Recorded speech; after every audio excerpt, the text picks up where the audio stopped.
says, give me neither poverty nor riches. Give me neither poverty. And I have no problem praying, don't give me poverty. But I do have a problem sometimes praying, don't give me riches, because we want more and more and more. No matter how much we get, we seem to never be completely satisfied. But I remember when I was young, older people often prayed, give me neither poverty nor riches.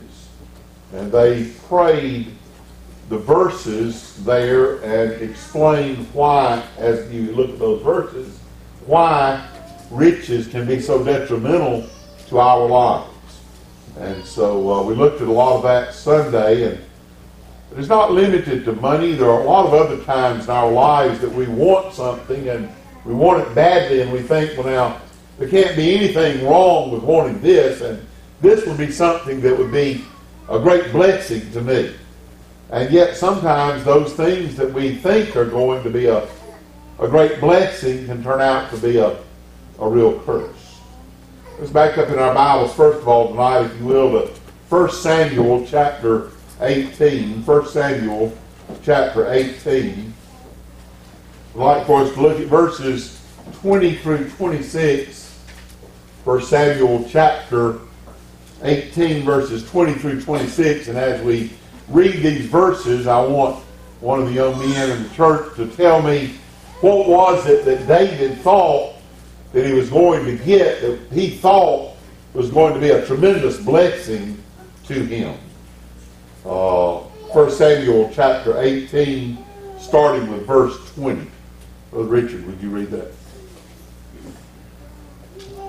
Michal, Saul's daughter, loved David. They told Saul, and the thing pleased him. Saul said, I will give him her, that she may be a snare to him, and that the hand of the Philistines may be against him. Wherefore Saul said to David, thou shalt this day be my son-in-law in one of the twain. Okay, now, do you follow the deceitfulness of King Saul? I'm going to give him my daughter that she can be a snare unto him. It was a gift, a wonderful gift, beautiful lady. And yet he says, I'm going to give him my daughter that it may be a snare unto him. We'll see, the more you know about this lady, the more you realize what a snare she did turn out to be in his life. And she was never able to have any children by David because of her ungodly actions. Go ahead now, verse 22. Listen. And Saul commanded his servant, saying, commune with David secretly, and say, behold, the king hath delighted thee, and all his servants love thee. Now therefore be the king's son-in-law. And Saul's servant spake those words in the ears of David, and David said, seemeth it to you a light thing to be a king's son-in-law, seeing that I am a poor man and lightly esteemed? And the servants of Saul told him, saying, on this matter spake David. And Saul said, thus saith you, thus shall ye say to David, the king desireth not any dowry, but 100 foreskins of the Philistines to be avenged on the king's enemies. But Saul thought to make David fall by the hand of the Philistines. And when the servants told David these words, it pleased David well to be the king's son-in-law, and the days will not expire. Okay. Now, what was it that David was feeling like this is going to be probably the best blessing I've ever had? What did he think was going to be the blessing? It's kind of you can phrase it in two different ways. One of the ways, just give me any way that you could phrase it. But Travis, tell me anything in particular that David thought this is going to be a great blessing. Riches and power. Okay, the riches and the power that he would get because of what? Because of marrying the king's daughter. I'm going to be the king's what? Son-in-law. I'm going to be the king's son-in-law. Do you see the desire? Can you hear the desire that he's wanting? He was a poor man. He says, this is unbelievable. I'm going to get to be the king's son-in-law. And the whole time King Saul was doing this to give him this woman that would be a snare to him. Now, the first way that he thought it would be a snare is, okay, I'm not going to ask you for a dowry. I'm not going to ask you to give me money, which would have been appropriate in that day. But he said, instead of you giving me money, I want 100 foreskins of the Philistines. Now, what did King Saul think would happen when David went after 100 foreskins of the Philistines? Thought David was going to get killed. He thought, oh, this is it. She'll never even have to marry you. He won't really be my son-in-law. He's just going to go out. He'll get killed when he fights those Philistines. But he went out and he accomplished what he was given. And he ended up marrying the king's daughter. And then there were a lot. I'm not going to go into all the complications that came in his life after that because of her. But she was a snare in his life. He thought it was going to be the greatest blessing he'd ever had, and it turned out that she was a snare in his life. Can you think of anything in our lives that sometimes we think, if I could just have this, that's just going to be a wonderful blessing if I could just have X, Y, Z, and you can fill in the blank. Or can you think of other people in the Bible that thought this is going to be such a blessing, and then it turned out to be a curse rather than a blessing? It was something that God allowed them to have. They wanted so bad, and so finally God gave it to them, and it turned out to be a curse and a snare to the people. All right, Brother Joshua? Having a king. Having a king. Now, we want to be like all the other nations of the world. This is a common problem. That as we look around and we see the nations and we see denominations and we see churches and we say, wow, look how big they are. Look how glorious they are. So we want to be like them. So in order to be like them, we begin to ask and pray. And the children of Israel, prayed for a king. Give us a king. We want a king like all the other nations. What was the king to them when they got a king? He was a snare to them and oppressed them. And they were under a much worse living condition as a result of having the king than they were when God was the ruler over them. Of course, God's still the ruler, but they thought that things were going to be much better when they got a king. A lot of people play the lottery thinking that. Oh, yes. How many times have you heard people say, man, if I win the lottery, I had somebody tell me the other day, he said, well, Billy, if I win the lottery, I'm going to give you some money. I said, I don't want any of that money. Don't you even don't put my name and lottery in the same sentence. If you look at the history of the people who have received millions of dollars through the lottery, what has been the record, the continuous, normal consequence of all those people who have gotten the millions of dollars through winning the lottery? What's been the consequence? Sorrow and misery. Sorrow and misery. Sorrow and misery. Death, usually. Bankruptcy, death, losing friends, losing family. It hasn't brought them the joy that they were looking for. Give me one other example in the scriptures that you can think of where somebody thought, if I can just get this is going to... Solomon had so much, and as he had so much, every time he would get a bunch more, he would think, well, this isn't bringing me joy. I'll try this. Go home and read. The book of Ecclesiastes is the most depressing book I've read my entire life. When I started reading the book of Ecclesiastes and I finished chapter 1, I thought, this is horrible. Finished chapter 2, this is worse. And every chapter I read, it got worse and worse. And I thought, I'll be so glad when this is over with. In fact, I finished reading it in one day. And then I got to the end of it and it said, let us hear the conclusion of the whole matter. And I thought, thank you, Lord. There is a conclusion to this. And he says, the whole duty of man is to fear God and keep his commandments. That God is a rewarder of those that diligently seek him. Now, that whole book of Ecclesiastes, like Brother Jerry said, Solomon just kept thinking, joy is going to be here, here, here, here,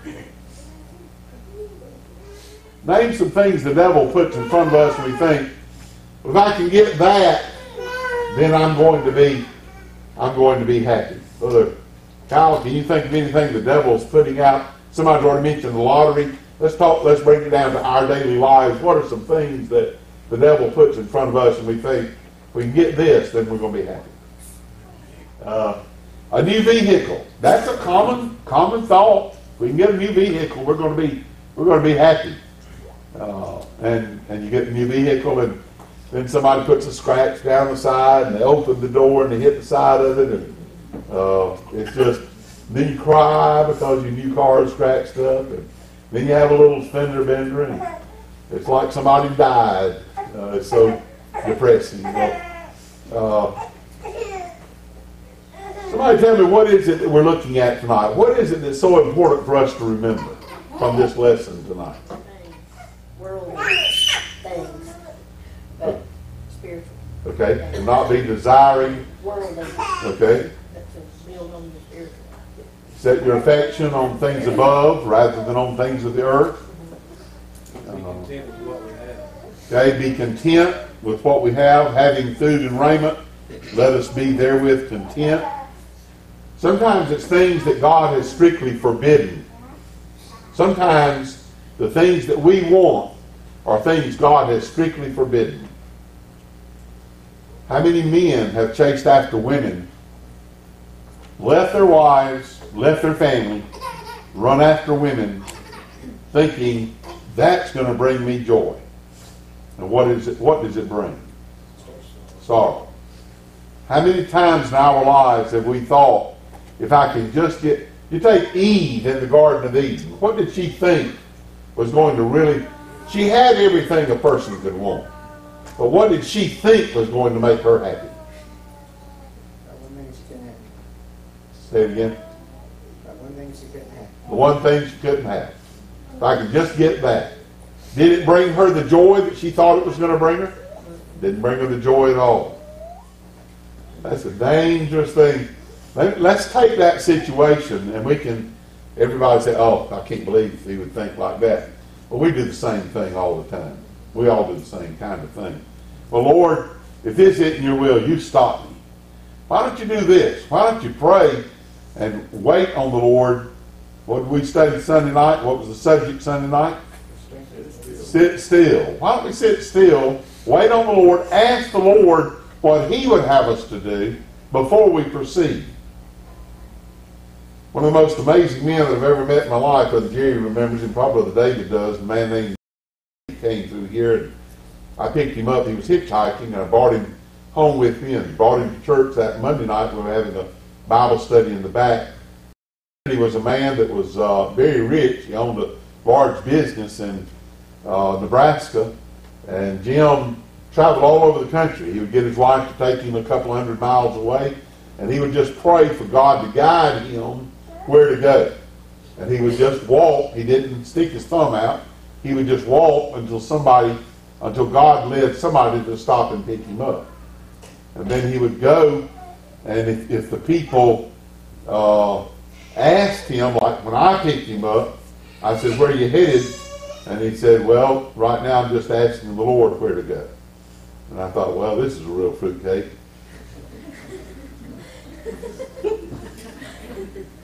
You understand?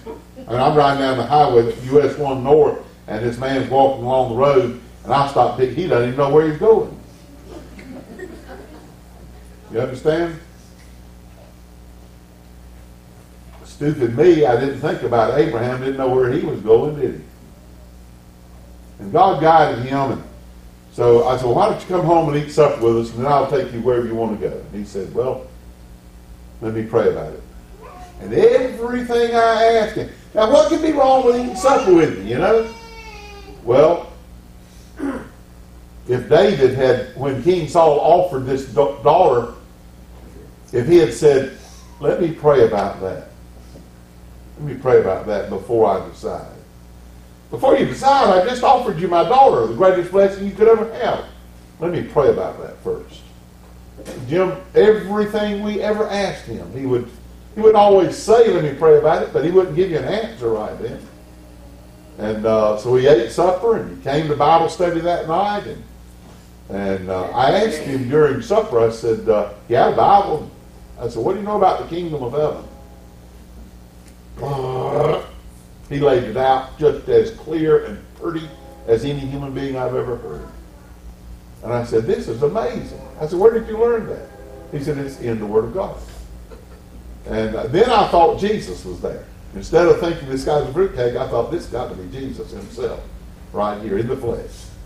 And so he came to Bible study, and we had a wonderful night. The man stayed with us a week. And most amazing man I've ever seen in my life. But Teresa would get supper ready, and I would say, Brother Jim, supper's ready, and he would just sit there. Who's going to sit there when, Brother Jake, if you're at my house and I say Teresa's got supper ready, what are you going to do? I'll be waiting on you. I'll get to the table, wait on you over here at the table a bit. Isn't that what, I mean, what can be wrong with it? And I said, why do you always wait? Because a lot of times he'd say, well, I don't think the Lord would have me to eat tonight. And I'd say, oh. I thought, maybe I ought not be. One night I didn't. And later that night, about midnight, I was up and sneaking around getting food. But he would pray about everything. I said, Brother Jim, why do you pray about every single thing? He said, because I need God to guide me in my life in every single way in my life. He said, I don't want to make a single decision. I don't care how good it looks. I don't want to make a wrong decision because it's always going to lead me to trouble in my life. And he told me about one time that he was going through the, what was it? It was a desert, Death Valley. I believe he was going through Death Valley. And the heat was just oppressive. And he was walking. And he thought, this is it. I'm going to die here in the desert. And he had been there walking in the desert. And nobody had come along. And he had just about died, just about perished. He had used up all of his water. Didn't have any water left, not a drop. And was dehydrated. He knew all the signs that he was dehydrated. And he looked and he saw some water and he took off running. But then when he got there, it was a mirage. And he said that happened several times. But then he said, I saw some water and I took off running and I went down on my knees and I started drinking the water, and it was real water. And he said, I didn't drink but about 4 or 5 swallows before I began to realize something's wrong. And he said, I looked and there were dead animals in that water. And he said, I just began to, because of the taking in all that bacteria and bad stuff, he just began to throw up and get very, very sick. Did anybody follow that? He said, I learned right then something can look very, very good and it not be what God would have you to do. And he said, if God had not finally sent somebody to me that night, I would have died right there. But all through that week, every time he would say, you know, you ask him a question. You want to go to town with me? I'm fixing to go to town. No matter what you asked him, there was no immediate response, ever. Don't you wish David had waited right here? When King Saul came to him and said, I'm going to give you Michael.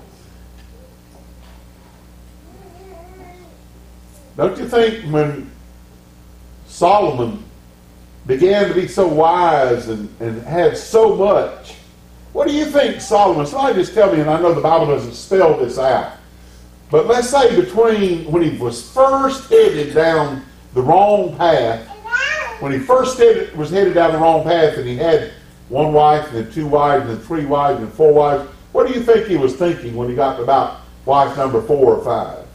What do you think he was thinking? Come up with a positive. Okay, 1 more wife. Well, let's go. 1 more. Well, one more will be good. One more. And then he probably got to thinking, you know, I'm so good looking, I got every woman in town after me. And he thought all those women were going to be a what? He thought having all those wives and concubines was going to be a blessing. Was it a blessing or was it a curse? He did not ask God about what he was doing. It was directly what God had forbidden. And he reaped the horrible, horrible death because of that. I want one of the teenage boys, if you will, to tell me anything that you've gotten out of the lesson tonight. Okay? Don't jump to a decision real quick. Think about it. Pray about it before you make a decision. That's one of the main things. Brother Walker? Okay? Be content with what you have. Don't keep looking for something else to make you happy. Be happy. Be content with what you have. Why do we run before Him? Why do we go ahead and make decisions without getting a clear understanding of God's will in our lives? Why do we proceed on our own rather than always seeking God's guidance? Why do you think? There you are. Kobe said, because we think it'll be gone. We've got to get it right now. How many times have you heard a salesman say, this is the only time you'll have an opportunity? I used to sell things like that door to door when I was in college. Can we get it? No, this tonight. This is the last, only opportunity you're going to have. But we can't really afford, well, this is your last opportunity. I'd fold up my box. Wait. Don't fold it up. This will be our last opportunity. You sure we can't? No, you can't get it tomorrow, tonight, or no. Why did the company tell us you got to tell them it's got to be tonight? Why is it this is your last opportunity? Why did you got to say it's now or never? Why you got to get that across to them right now? Tell me why the devil says that kind of stuff. They don't want you to pray about it and think about it. The devil doesn't want you to think about it and pray about it. And plus, most of the time, if you got any sense at all, if you think about it that night, you're not, even, don't want to say without God's guidance, but sometimes things are so obvious this is not right, but you go ahead and make a decision anyway. So, I just pray that God will help us all to pray more about what decisions we make in our lives.